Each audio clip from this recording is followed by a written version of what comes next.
Hello everyone, अभिनव coaching classes के इस platform पे मैं आप सभी का स्वागत करती हूँ। आशा करती हूँ कि आप लोग अच्छे होंगे, स्वस्थ होंगे और मस्त होंगे। जैसा कि फ्रेंड्स, हमने कल की चर्चा में प्रोटीन के बारे में, उसकी भूमिका के बारे में कुछ पॉइंट पर चर्चा कर लिया था। कल की क्लास में हमने कहा था कि आज हम बोलेंगे प्रोटीन के अमीनो अम्ल के बारे में। जैसा कि फ्रेंड्स आपको पता है कि कल हमने बताया था कि प्रोटीन में 20 अमीनो अम्ल पाए जाते हैं। 20 अमीनो अम्ल में 10 आपके अमीनो अम्ल आवश्यक होते हैं, 10 आपके अनावश्यक होते हैं। जो आपके आवश्यक अमीनो अम्ल होते हैं वो हमारे शरीर के लिए आवश्यक होते हैं।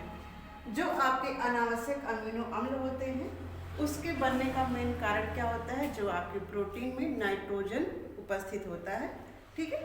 यानी कि कह सकते हैं अनावश्यक अमीनो अम्ल की उपस्थिति का कारण क्या है? तो आपका नाइट्रोजन है। तो फ्रेंड्स, हम देखते हैं यहाँ पे आपके आवश्यक अमीनो अम्ल तथा अनावश्यक अमीनो अम्ल। पहला देखते हैं हम आइसोल्यूसिन। ये आपके आवश्यक अमीनो अम्ल है, आइसोल्यूसिन। हिस्टेडीन, हिस्टेडीन आपका होता है जो ऊर्जा की क्रिया में आपके सहायक होता है। क्या होता है? ऊर्जा की क्रिया में सहायक होता है,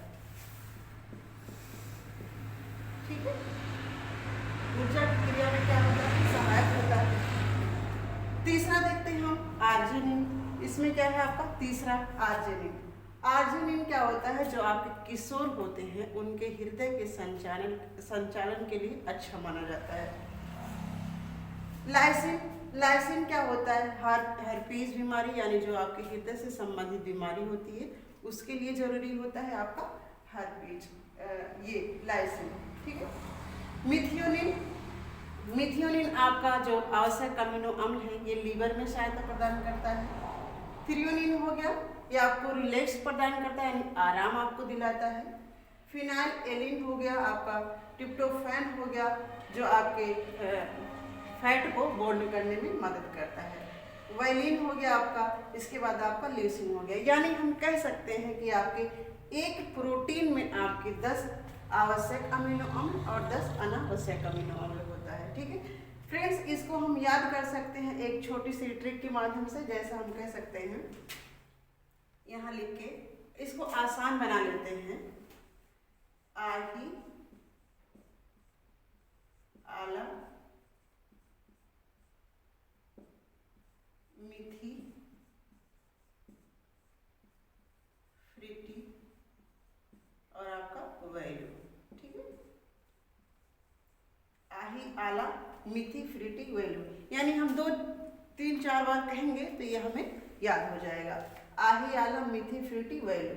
आ से हो गया आपका आइसोल्यूसिन, हा से होगा हिस्टेडीन, आ से फिर आपका आर्जिनिन हो गया, ला से आपका लाइसिन हो गया, मी से मिथियोनिन, थी से यहाँ थ्रियोनिन देख लेते हैं, फ्री से आपका फिनाइल एलेनिन हो गया, टी से आपका ट्रिप्टोफैन हो गया, वै से आपका वैलिन और ल्यू से आपका ल्यूसिन हो गया। यानी हम 3 4 बार इसको कहेंगे तो हमें आसानी से लर्न हो जाएगा, ठीक है।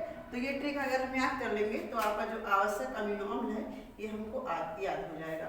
ये देखते हैं अनावश्यक अमीनो अम्ल। ये जो होता है आपके शरीर में जरूरी नहीं होता है। एलिनिन हो गया, एस्पेरेजिन हो गया, एस्पेरेटेड हो गया, ग्लूटामेट हो गया, सेरिन, सिस्टीन हो गया, ग्लूटामाइड हो गया, ग्लाइसिन हो गया, प्रोलिन हो गया, टायरोसिन हो गया। हम अगर ये 10 आवश्यक अमीनो अम्ल याद कर लेते हैं, अगर हमें याद भी नहीं होता है तब हमें पेपर में हेल्प मिल जाता है। जैसे आपका ये यहाँ पे दे दिया, ये सब आपको याद है, इसमें से एक उठा के दे दिया, हम समझ जाएंगे ये आपका अनावश्यक अमीनो अम्ल है, ठीक है। तो आपका जरूरी है कि आपका 10 आवश्यक अमीनो अम्ल याद होने चाहिए। फ्रेंड्स, आपका हो गया आवश्यक अमीनो अम्ल और हो गया आपका अनावश्यक अमीनो अम्ल, ठीक है।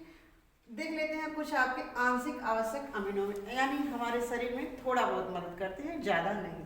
जैसे आपका आर्जिनिन हो गया, टायरोसिन हो गया, सीरिन हो गया, आपका ग्लाइसिन हो गया, सिस्टीन हो गया। ये आपके आंशिक रूप से आपके शरीर में मदद करते हैं, ज़्यादा इसकी ज़रूरत नहीं पड़ती है आपके शरीर में, ठीक है। अभी हमने बताया आपको आंशिक आवश्यक अमीनो अम्ल के बारे में। जैसे कि आपको पता होगा कि जो आपके भोज्य पदार्थ है उनमें आपके प्रोटीन होते हैं, और प्रोटीन में आपके एक प्रोटीन, किसी में दूसरी प्रोटीन, किसी में तीसरी प्रोटीन, हर प्रोटीन के आपके नाम होते हैं। और एक प्रोटीन में आपके कितने 20 आवश्यक अमीनो अम्ल होते हैं। ठीक है, तो कुछ प्रोटीन के हम नाम देख लेते हैं। जैसे आपके कुछ भोज्य पदार्थों में कौन से आपके प्रोटीन पाए जाते हैं। अंडे में आपके कौन सी प्रोटीन होती है? एल्ब्यूमिन। ठीक है, अंडे में आपको कौन सा प्रोटीन पाया जाता है? एल्ब्यूमिन। रक्त में आपके कौन से प्रोटीन पाया जाता है? रक्त का विकास यानी उसकी वृद्धि कैसे होती है? ग्लोबिन के कारण। ग्लोबिन आपका रक्त में पाया जाता है। ठीक है, गेहूं में कौन सी प्रोटीन पाई जाती है? तो ग्लूटेलिन। ठीक है, ग्लूटेलिन आपकी पाई जाती है। मक्के में कौन सी प्रोटीन होती है? तो मक्के में आपकी जीन नाम की प्रोटीन होती है। ठीक, त्वचा में कोलेजन प्रोटीन होता है। अगर इस प्रोटीन की कमी आपके त्वचा में होती है, त्वचा की वृद्धि और उसकी चमक क्या होती है? रुक जाती है। ठीक है, बालों में केराटिन प्रोटीन पाया जाता है जिसके कारण बालों की वृद्धि होती है। अगर इस प्रोटीन की कमी आपके बालों में होती है तो बालों का विकास वृद्धि रुक जाता है, बाल झड़ने लगता है, रूखापन उसमें आ जाता है। आगे देखते हैं सोयाबीन। जैसा कि फ्रेंड्स आपको पता होगा, सोयाबीन में सबसे ज़्यादा प्रोटीन आपका उपस्थित होता है। यानी ये दालों में आता है, आपका दाल में सोयाबीन में आपके ग्लाइसिन प्रोटीन पाया जाता है। ठीक है, मांस में कौन सी प्रोटीन पाई जाती है? तो मांस में आपका एल्ब्यूमिन होता है। मांस में एल्ब्यूमिन। दूध में आपका केसिन प्रोटीन होता है। दूध का जब आप लोग पनीर बनाते हो तो साइट्रिक अम्ल उसमें डालते हो तो दूध आपका जाके फटता है। जो फटता है, जो हमारा पनीर बनता है वो केसिन प्रोटीन का ही बनता है। ठीक है, केसिन प्रोटीन ही आपके पनीर के रूप में जम जाता है। बादाम देखते हैं, बादाम में आपके एक्समेनिन होता है, एक्समेनिन प्रोटीन। मटर में लेग्यूमिन प्रोटीन होता है। आपके जो भी मटर होते हैं उसमें लेग्यूमिन प्रोटीन होता है। ठीक है फ्रेंड्स, तो आपका हुआ क्या? साधारण प्रोटीन आपके इतने हैं, इसको आप लोग याद कर लीजिएगा और क्लास को आप लोग लाइक करिएगा, सब्सक्राइब करिएगा और देखना मत भूलिएगा। आज के लिए इतना ही। Thank you.